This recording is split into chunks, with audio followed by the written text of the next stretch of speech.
Almond Agaricus mushrooms are some of the most beautiful mushrooms you can grow.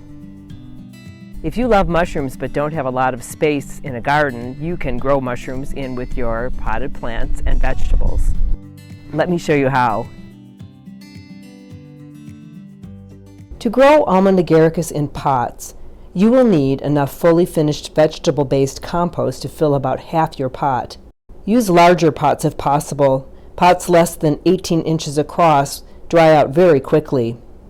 In addition, you will also need an equal amount of potting mix or a loamy garden soil.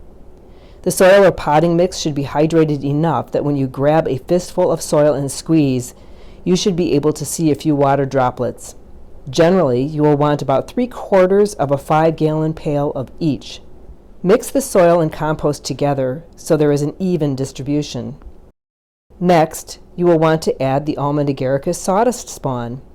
You can either split the 5-pound bag between 2 pots, or, to see mushrooms sooner, use an entire bag in 1 pot. Break the spawn into egg-sized pieces directly onto your soil compost mix. The spawn should smell slightly of almonds. Once the spawn is broken into pieces, mix it thoroughly into your soil mixture until it's well distributed. Pour this mixture into your pot of choice. Tuck in any chunks of sawdust spawn that have made their way to the surface.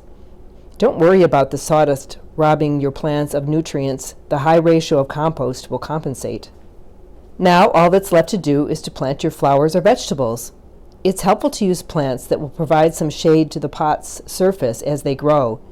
Today we're using tomatoes, chives, and an ornamental flower.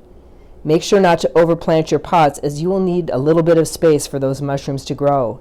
Lightly water when the surface seems dry, but be careful not to overwater. Wait 4 to 8 weeks, and you should see your Almond Agaricus start to pop. They should fruit on and off throughout the summer until freeze up. Enjoy!